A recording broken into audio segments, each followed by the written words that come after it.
Perang melawan terorisme, babak baru dalam sejarah Amerika Serikat dan dunia. Perang melawan terorisme, War on Terror, adalah istilah yang digunakan untuk menggambarkan kampanye global yang dipimpin oleh Amerika Serikat sebagai respon atas serangan teroris yang menghancurkan pada tanggal 11 September 2001. Serangan ini bukan hanya mengguncang Amerika Serikat, tetapi juga memicu perubahan besar dalam kebijakan keamanan, hukum internasional, serta hubungan diplomatik di seluruh dunia. Kampanye ini dalam cakupan, pengeluaran, dan dampaknya terhadap hubungan internasional seringkali disamakan dengan era Perang Dingin. Latar belakang, tragedi 11 September. Segalanya bermula pada pagi hari tanggal 11 September 2001 ketika kelompok militan Islam radikal Al-Qaeda yang dipimpin oleh Osama bin Laden melakukan serangkaian serangan bunuh diri yang mengejutkan dunia. 4 pesawat penumpang dibajak dan diarahkan ke sasaran-sasaran strategis Amerika Serikat. 2 diantaranya menabrak menara kembar World Trade Center di New York, 1 menghantam Pentagon di Washington DC, dan 1 lagi penerbangan 93 jatuh di Pennsylvania setelah para penumpang berusaha merebut kembali kendali pesawat. Lebih dari 2.900 orang tewas dalam serangan itu, menjadikannya sebagai serangan teroris paling mematikan dalam sejarah Amerika Serikat. Dalam suasana duka dan kemarahan, Presiden George W. Bush berdiri di atas puing-puing menara kembar dan bersumpah akan membalas perbuatan tersebut. Maka dimulailah apa yang disebut sebagai War on Terror. Dimensi global, militer, intelijen, diplomatik, dan domestik. Perang melawan terorisme tidak hanya sebatas operasi militer. Ini adalah kampanye multidimensional yang hampir tidak memiliki batasan geografis maupun temporal. 1. Dimensi militer. Langkah militer pertama dan paling mencolok adalah invasi ke Afghanistan pada bulan Oktober 2001. Amerika Serikat bersama sekutu NATO-nya menyerang Taliban yang saat itu berkuasa dan menyediakan tempat perlindungan bagi Al-Qaeda. Rezim Taliban digulingkan, kamp pelatihan teroris dihancurkan, dan beberapa pemimpin Al-Qaeda berhasil ditangkap atau dibunuh. 2 tahun kemudian, pada 2003, Amerika Serikat kembali melancarkan invasi, kali ini ke Irak, dengan alasan bahwa Saddam Hussein memiliki senjata pemusnah massal dan memiliki hubungan dengan kelompok teroris. Meskipun kemudian tidak ditemukan bukti kuat mengenai senjata tersebut, pemerintah Saddam dijatuhkan, namun konflik sektarian yang terjadi setelahnya menyeret Irak ke dalam perang saudara.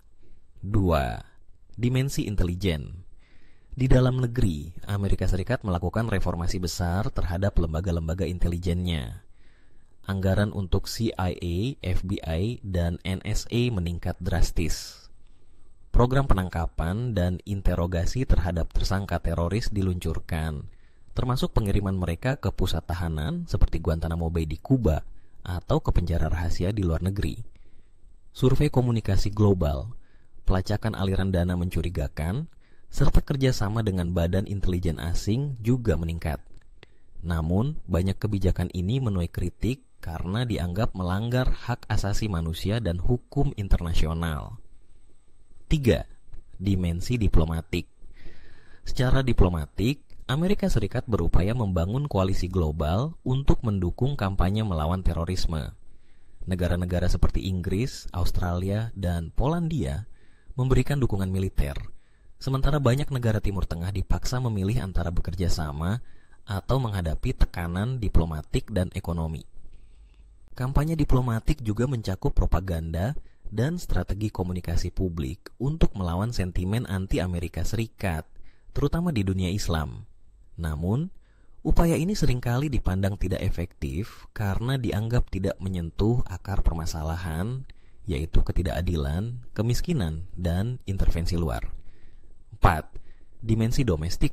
Di dalam negeri Amerika Serikat, War on Terror membawa perubahan besar dalam kebijakan keamanan dalam negeri. Undang-Undang User Patriot Act disahkan, memperluas wewenang lembaga-lembaga penegak hukum untuk menyadap komunikasi, menahan tersangka tanpa pengadilan, dan memperluas pengawasan domestik.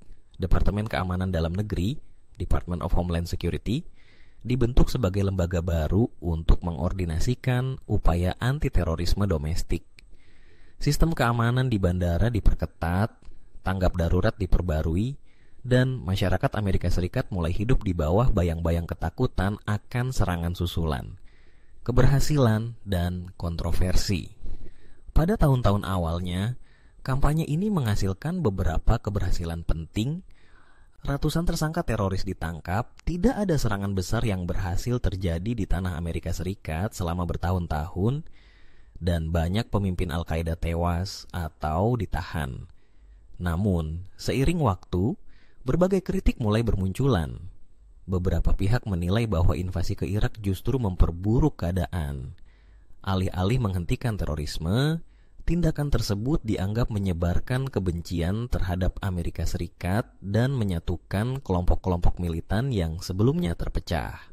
Konflik di Irak memicu kekacauan politik, menewaskan lebih dari 200.000 warga sipil antara 2004 hingga 2007. Dan menciptakan ruang bagi kelompok ekstremis baru seperti ISIS. Di Afghanistan, Taliban yang sempat dikalahkan berhasil bangkit kembali. Pada tahun 2006, gerakan pemberontakan bersenjata kembali menguat, dan Amerika Serikat kembali terjebak dalam konflik berkepanjangan. Dampak hak asasi dan legitimasi moral. Salah satu sisi paling kontroversial dari War on Terror adalah tindakan Amerika Serikat yang dianggap bertentangan dengan prinsip-prinsip hak asasi manusia. Tahanan yang disebut kombatan musuh ditahan tanpa pengadilan di Guantanamo Bay dan fasilitas rahasia lainnya. Ada bukti penyiksaan selama interogasi, termasuk metode waterboarding yang dikritik keras oleh komunitas internasional. Penggunaan pesawat tanpa awak, drone, untuk membunuh tersangka teroris di luar wilayah perang juga menjadi isu besar. Beberapa korban adalah warga sipil atau bahkan warga negara Amerika Serikat sendiri yang dieksekusi tanpa proses hukum. Perubahan di era Obama. Ketika Barack Obama memenangkan pemilu tahun 2008, banyak yang berharap arah kebijakan luar negeri Amerika Serikat akan berubah. Obama memang mengakhiri penggunaan istilah War on Terror secara resmi dan menekankan pendekatan yang lebih terfokus kepada ancaman nyata dari kelompok spesifik. Namun, secara praktis, banyak kebijakan era Bush yang tetap dilanjutkan. Obama justru meningkatkan serangan drone, memperluas operasi militer rahasia melalui pasukan khusus, dan mempertahankan kekuasaan pengawasan siber yang luas. Beberapa kebijakan penahanan dan pengawasan tetap berlangsung meskipun mendapat tentangan dari kelompok pegiat HAM dan kebebasan sipil. Warisan dan evaluasi. Kini, lebih dari 2 dekade sejak serangan 11 September, dunia masih merasakan dampak dari War on Terror.